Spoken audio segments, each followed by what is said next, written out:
Welcome to the Beyond Divorce Embracing Change podcast. My name is Michael Flores, and I will be your host while we explore the complex journey of divorce with empathy, insight, and practical knowledge. Whether you're contemplating separation, in a divorce, or looking for support post-divorce, our episodes provide expert guidance, stories, and strategies to help you through every step of the process. We are actual therapists, helping clients who sit on our couches every day through their difficulties of divorce. You are not alone. Join us as we delve in and find solutions that give you hope again. We're glad you're here. This podcast is not intended to replace legal or personal help. This podcast is for informational purposes only. Well, welcome back, everyone. I'm here with Arrianna, and I'm real excited to have her back. Yep. Thanks for being Happy here. to be back. Yeah, this is great. Arrianna, we are almost at 60 episodes. Oh, wow. I think we're close. And what's really cool is I'm looking back at that, I'm thinking, man, we had 60 episodes of topics that we've talked about, and there's still so much more to cover. Mm-hmm. And so very excited about what's coming. And I love this title. The title is Hearing Their Heart and How to Give Your Child a Voice in Divorce. So can you explain what does that mean? When people hear that title, they're like, oh, my kid have a voice. I think that I've heard parents say that to me before too. What does it mean when you had that title? What were you thinking of?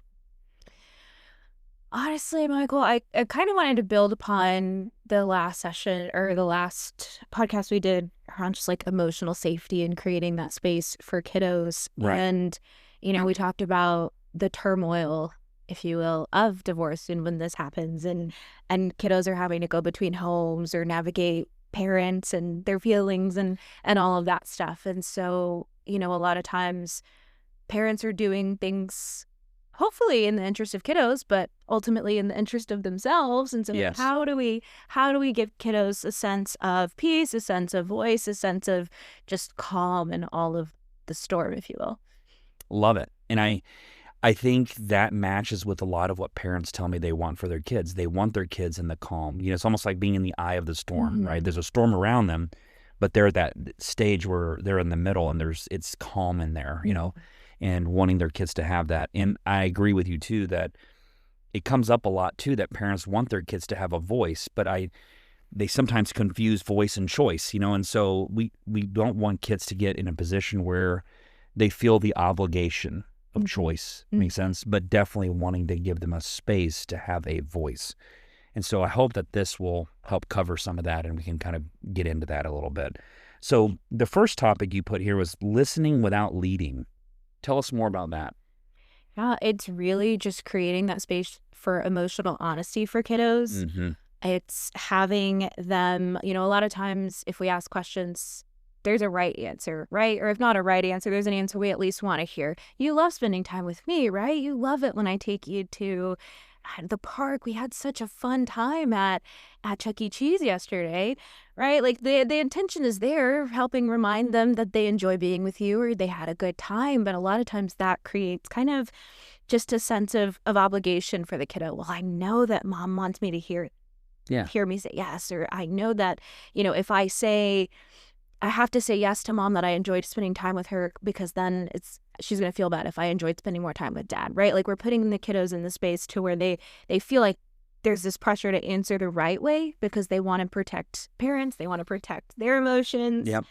And so, and a lot of times this isn't when parents ask these questions, it's not coming from a negative space. It's not malicious. It's not malicious. Yep. No, it's giving parents the tools and really hoping to do that with this episode, giving the parents the tools to how to navigate these situations. How should I be approaching kiddo? And so for this example, listening without leading, it's really asking those open-ended questions.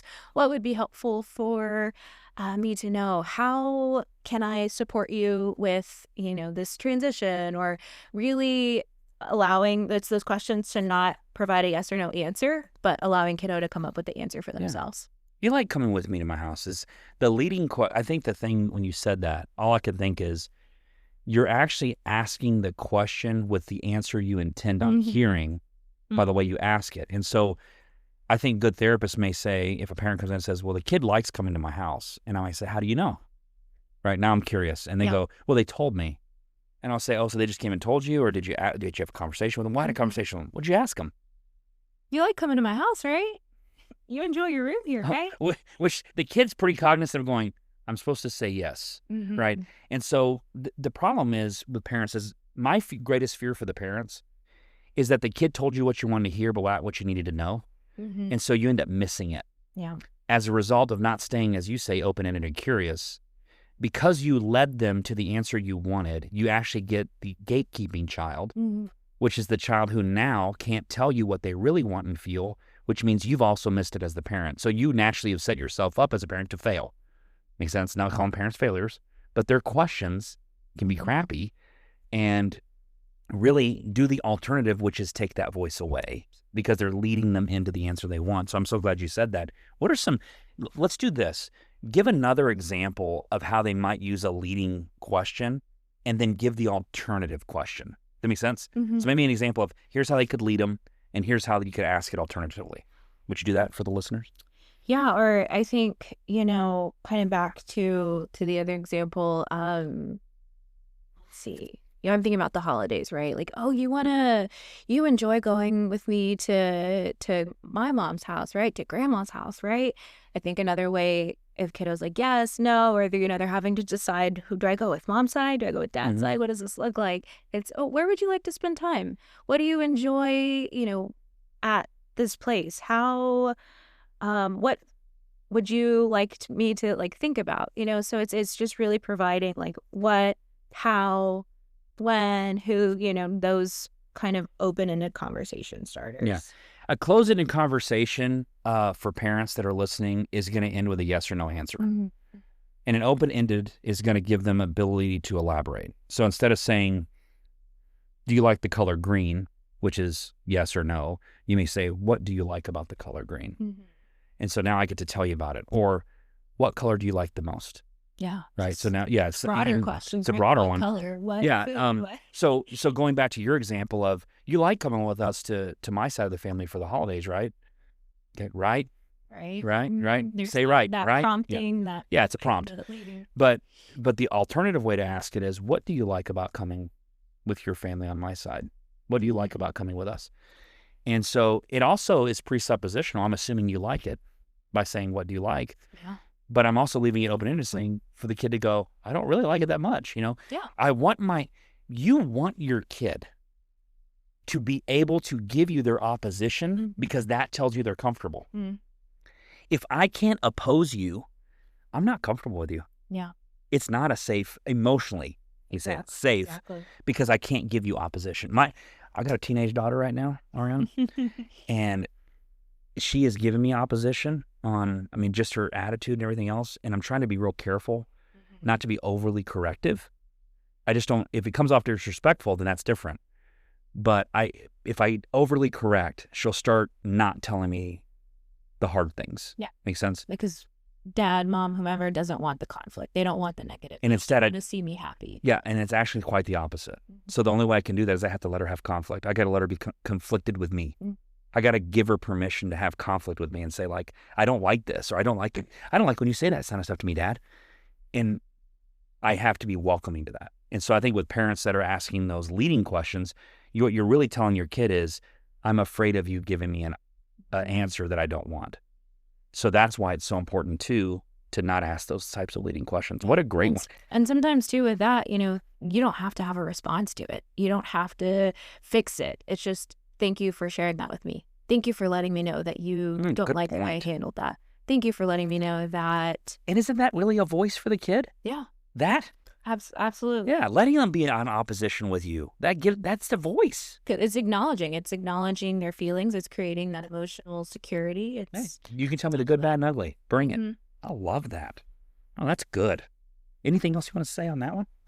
Yeah, that was good. I think okay. that about covers it there. So what about validating a conversation with the child or validating their voice, but not burdening them? It's really keeping it child-centered, focused on them.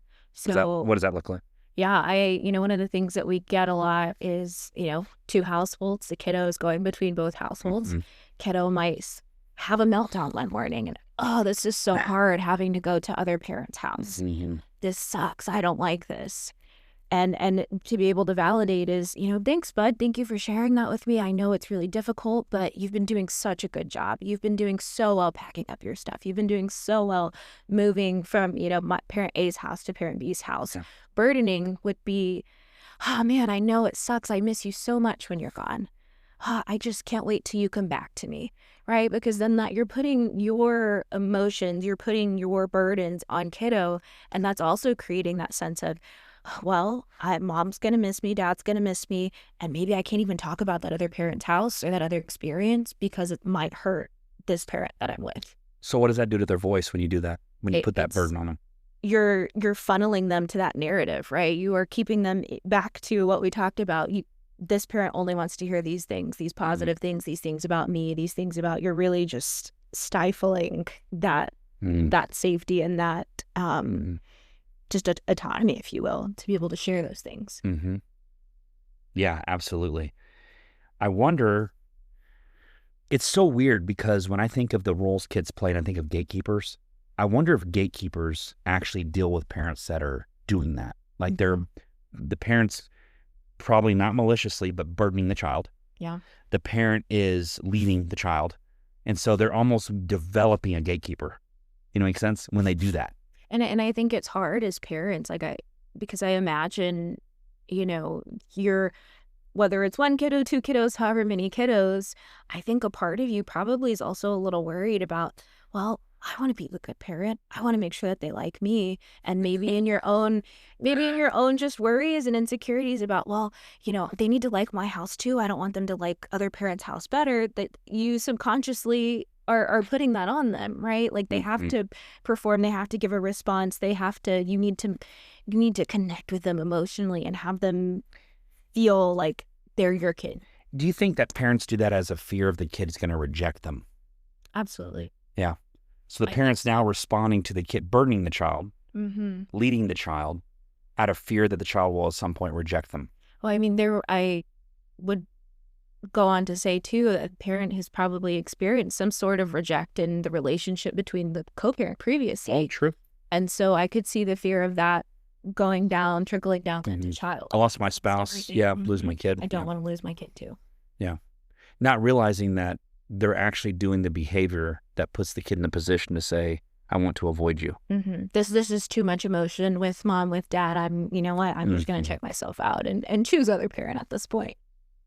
Because the kid wants to avoid that pressure. It's hard. I feel for the parents too, right? They're just trying their best, but it is something to be cognizant of, something to be aware of. It's just, when kiddos do come to you, acknowledge that truth, acknowledge how they're feeling without putting your emotions and your guilt and your responsibility onto them. And what that really requires you, the parent, to do is to become self-aware of your own stuff. Like you are human. I think the thing that I want parents to take away from this is like, we're asking you to be superhuman. We're asking you to acknowledge your stuff and do everything in your power when you talk to your kids or approach your kids, that you're not projecting it onto them, right? If you want to protect your children and you really want to give them a voice, you can't project your voice onto them because it's not their voice, that's yours, right? And so if the kid feels the way that you do, like we feel the same things, sometimes parents like the way it makes them feel because the kid's aligned with them, that they actually create common enemy intimacy, which is this idea that we both feel the same things, but it's against someone else. And like these kids, this is why we call it kids in the middle, because the kid is burdened with the idea of choice, right? And we confuse voice and choice. And so that's what ends up happening is the kid gets the burden of that choice because you've put the burden of self onto them.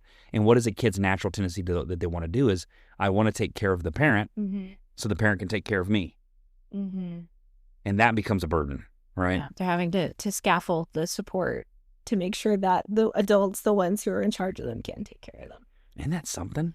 Gosh, all those dynamics. What are some other ways that parents can validate their children but not burden their children? Michael, I think I'm going to throw this back in terms of That's my turn. Well, yeah, no, for real though. But how have you seen that when you? I want you to think about like co-parenting relationships or Sure. Parents that you've worked with. What has been an example that you've seen in your office of how a parent has really handled this well? When the person is giving the child permission to tell them the good, bad, and the ugly, and the parent puts no opinion on it. So I'll give you an example. A dad did this the other day with his kids. I was really proud of him. I was really worried about the session, but man, the way dad approached it, I was like, man, that guy has either thought about this a lot, or in the way he said it, he said, I'm coming into this with no expectation. So he puts himself in a neutral place, because if I come into it hoping for one thing and that doesn't happen, then I'm burdened, and then he has the likelihood of passing that burden on to his kid, right? If he comes in with a low expectation, it goes really well when he set himself up, because he kind of comes in all, the kids pick up on that. So just being in neutral ground is always a good step one. So that's one way to help start validation, is come in neutral, with your kids. We already know there's a dynamic that exists, especially if you're in my office. So you don't have to go one way or the other. Just be neutral for a second, right? And then be interested in their perspective. Like, most people will be interested in yours if you're interested in theirs. So I think with a parent to a child, it would be more like, hey man, just tell me how it is for you. So this is what this dad did. He literally said, there's nothing you can say that's going to change how I see you and how I feel about you, because you're my kid. Yeah. However, there seems to be a lot of things that you're experiencing and dealing with, and heaviness, and I want it. I don't want you to have it. I want it. So you're inviting the burden to come to you, not for you to go to it. And so one way to validate that is giving the kid the safe emotional space to say, no matter what, it's okay. That unconditional love. Really is. This is why we love animals so much. You know what I mean? Like, you could have, someone can have the worst day, but they go home to their cat or their dog, and they just feel completely loved by them. And it's funny is the dog never has one word. Dog can't say a word to you. And you might have yelled at them for peeing on the couch or tearing something up. But you did yell at them. They're going to come back, and they're still going to. And they love you. They love you anyway. And so when you can create a dynamic like that with your kids, if you can basically be your kid's dog, almost. Wow. Isn't that weird? Yeah. Like be the dog. There's not lovable. I just love you. Yeah. Right. And you can get mad at me, and you can be disappointed in me, and it's okay. I think when a parent fears their own rejection of their child, that's not your child, that's something in you. And so a way to validate is know yourself. If I'm terrified I'm going to lose my kid, I've lost my ex, I'm going to lose my kid, that is a you thing. That is not your child. That is not anyone. That is something coming from you, and you have to be very cognizant of it, because you're probably projecting it on your kid. Makes sense? I think I used to tell parents, if you think you're doing too much, you are. If you think you're not doing enough, you're probably right on point. Sometimes less is more, because it takes away that burden off the kids, Yeah. So, yeah, I don't know. Just a way to think about it. Yeah. I hope that answers it. Yeah, I had never even seen it from like acting like the dog, like the pet person. Yeah, when I don't know what to do, be the dog, be the dog. What would the dog do? Well, the dog would just come love you. If you want the dog next to you, it's next to you. If you want space from the dog gives you your space. Yeah. The dog loves you regardless of how you show up. And if kiddos are hurting and trying to figure out this transition and navigate between homes and all of that stuff, that's all they need is to be loved. Just loved. Yeah, this is tough, kiddo. That's what you do. This is tough. And you just go, can I give you a hug? Yeah, something like that. Because what does a dog do? Probably put his head in your lap or something, You pet your dog and it feels better. I've seen dogs do that. I think dogs are like God's given angels on earth for us, in some ways. So it's beautiful. What a great, I'm sorry, I know it's weird to use the dog, but if you love dogs, you'll love this. Well, I was thinking cats too. There you go. Yeah. Cats are so independent though. Gosh, they're just like, they're so sassy, Cats are fun. All right. So this one I see, it says empowering with choices that fit their age. Yes. And what does that mean? And I want to be very specific about this one, right? Yes. Because I'm thinking, some of the high conflict families and that we get into our office, or, maybe court ordered counseling or reunification or things like that. And oftentimes we hear opposing parties of, well, they don't want to be here and I'm not going to bring them, or I'm not going to take them to the visit because they don't want to be there. And I want to empower them, and I want to make sure that they can, that they get a choice. Fortunately, kiddos don't get choices in that, right? Like that is something that is going on with the court, with Right. litigation, with all of those pieces. You are the adult. You make the decisions. You deal with those pieces. But there are spaces in this situation in which kiddos can get a choice, and an age appropriate choice. So, for example, with with the younger ones, right? A choice could look like, how do you want to decorate your room at parent A's house? How do you want to decorate at parent B's house? It could be, what clothes do you want to pack your favorite teddy to go with you to mom and or dad's house? It's those appropriate choices to which they have and can start to feel a sense of control in a world that has been turned upside down and spun and going sideways. It's funny you say that because I remember this one kid had, I don't know if it was a stuffed animal or what it was, but this one thing that went between both homes. So when they went to one home, they would take it with them, and when they go to the other home, take it with them, and it would always go back and forth. And that was it was almost like their little buddy that was kind of going through, their stuffed animals, like going through their transition with them, and they had something they could connect with. That sense of security, that sameness that's going to travel with them between. Absolutely. And I like what you said there about, decorating your room at parent A house versus parent B's, and decorating, if you get to decorate in both houses, if you get to pick out, like if a parent moves and they have like, a couple of rooms you can pick from, or they get their own little game room, or they, something that kind of helps them have a little autonomy. And that's what we mean by choice. But like where you get to live and when you get to see so-and-so, those are either agreed upon by parents or picked upon by the court. And that's it. I'm just being honest. Like, don't create a bigger problem there. Once it says what it says, that's it. So, yeah. I want to talk about some other ways too that, kiddos can get a choice. And sure. Yes. What would you, on maybe one kid visits a parent on a weekend and say, every Saturday night is pizza night, but the kid can pick which pizza place they get it from. Yeah. Or kiddo really enjoys playing, I don't know, the Switch, and there's a Switch at your home. So, Saturday night's game night, or every, Sunday morning you go and get donuts. It's allowing them to create, they're getting a choice in that family ritual, and it's allowing them, I want to say magic. I don't know. I really enjoyed family rituals when I was growing up. Well, they become memories, don't they? Yeah, memories, and then a sense of, security and routine and all of that. And that's really a cool opportunity for kids to have a choice. We know this. Think about Taco Tuesday. Yeah. There are people literally that eat tacos on Tuesday just because it's Taco Tuesday. Mm-hmm. What a great way to sell tacos. But what if you did like Donut Sunday with Dad? Yeah. Donut with Dad on Sundays. So you're every Sunday you're with Dad, we always do donuts. Mm-hmm. Right? Now the kid may get tired of donuts, so you know what? We'll try a different type of donut, because there's tons of different types of donuts. Yeah. I'm just saying, like, those little things, like you said, those traditions, those routines. One of the things I asked a parent to do, I said, what I would do, they were really into their faith, is I said, do y'all pray together? Mm-hmm. And they didn't used to pray together. And so what I encourage them to do is when they come over, right, maybe you make that your nightly routine, is before you go to bed, we're going to pray. Yeah. We pray together. We just pray for our family. We pray for each other. I had one, mom, I think I made her upset, but she said something about, we pray for Dad every night. I said, why don't you pray with Dad? They're divorced, but I said, if you're going to pray for him with the kids. Yeah. Conference, call him in. Yeah. Conference, say, we're having a prayer. We'd like to include you in it. I wonder what that would mean to your children. Instead of praying for them, what if you prayed with them?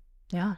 Boy, her eyes got big. She goes, we're not there yet. And I said, well, you better find a way to get there, because that's going to be more to your kids than praying for them, because that is their dad still, and he's alive. Yeah. You pray for someone that's not able to be reached. He's just waiting for and how impactful, how impactful would it be for kiddo to see, wow, mom and dad are participating in their faith with me, with them together. Yeah. And Dad's not at the house. Dad's, at least give him the opportunity. If he denies it, that's on him, isn't it, at that point?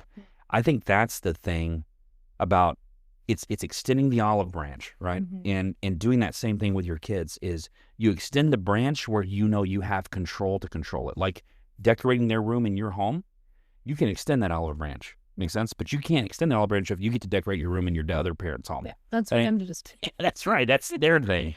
Mm-hmm. So things like that, I think that's a great way to look at it. And I think that we confuse voice and choice, right? And we confuse decision and opinion. And so I've used those so many times with parents. Kids get opinions, not decisions. Kids get voices, not choices, right? But there are some choices they do get to make: picking a dinner, picking a routine, picking out their present for Christmas that you're going to get them. Yeah. You know, And maybe you're going to take a summer vacation. You give them a choice of where they'd like to go for the week. You know, it's fun. some of those social pieces. And I wanted to add too, you know, because I'm thinking like a high schooler, right? They're probably, I mean, they might want to bring their stuffy back and forth, but an appropriate age of choice for that would potentially being, you know, they want to go hang out with their friends. They want to go to the football game on Friday. Well, I'll tell you the one for the teenagers. It's being able to drive their car. Well, the car, or even just like their social decisions, right? Like, Right. I want to go to the football game this week, Dad. Is that okay? Right. And Dad allowing them, okay, I know it's my time. I know I haven't seen them, but they're asking me to go spend time with their friends. And that's a sense of normalcy. Yeah. That's age appropriate. You know, maybe by me letting them spend time with their friends, they're going to recognize, oh, Dad's open and willing, and they want us to be here. Well, the two things that I've learned with teenagers is their cell phone, because sometimes parents don't like the kid to take the cell phone to the other parent's house because of their own fears, right?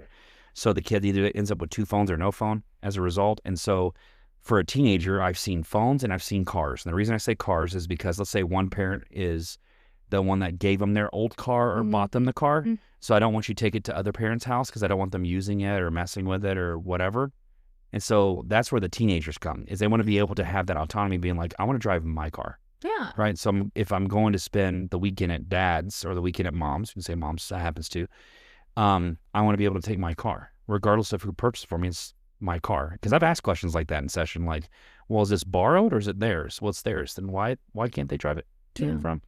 Well, I don't want so-and-so to be messing with it. I'm like, well, so the rule you make is you can drive your car, but when it's your dad's weekend, you can't.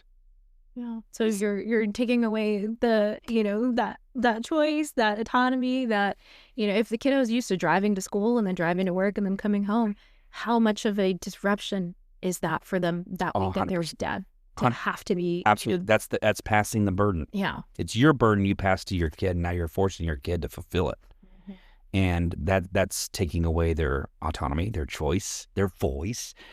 Most parents that say, I want my kid to have a voice, is because the parents align with whatever they think the voice is. If I'll give you an example. This is what I see. Kid comes in, doesn't want to see, let's say, mom. So kids and dad relationship's pretty intact, but the kid doesn't want to see mom anymore. So dad comes in and says, I just want my kid to have a voice. And I said, well, what do you think they're going to tell me when they use their voice? What are they going to say? Well, they're going to let you know they don't want to see mom. And I go, okay, are you in agreement to that? Well, no, I mean, I want them to have a relationship with their mom, but their mom's not in a good place. And so I said, okay, well, if the kid comes in here and surprises us both and says, actually, I don't want to see you. Do you still want them to have that same voice? Well, they're not going to say that. I believe you. They're probably not going to say that. But be that as it may. Yeah. If they did, how would you want me to handle it? Well, I want to understand. I don't want to know why. I said, now you understand the reason for unification, because that parent wants to know why. Like, you're just not in the same situation. So don't tell me you want them to have a voice when it only aligns with what you want to. Yeah. That took me back to, you know, a kiddo that I had, and I asked them, you know, what would you want? What do you wish mom knew? Ooh, great question. And kiddo had said, you know, I wish mom knew I miss my dad. Oh, gosh, what did you do with that? Well, have you talked to mom? Oh, I can't tell her. I can't tell her that. She can't know that I miss my dad, because she's going to get upset, because she's going to burden me and in that choice. And you just created a gatekeeper, and now you really don't even have your kid. And that kid grows up having the parent never really know their heart. Yeah. Now I understand why you said hearing their heart. That's a good title. Well, and that's, you know, as I was thinking through this and just thinking really at the root, the core of this, right? It really is letting kiddos know that they are heard, that their core intentions are there, that there's a space for them in their parents' home. Even when I don't align with what that voice is, you still have one. That's the best way to give a kid a voice. What a great point. Oh, gosh, Arrianna, this is good. Well, is there anything else you want to leave the listeners with, or any key points, takeaways you want them to have?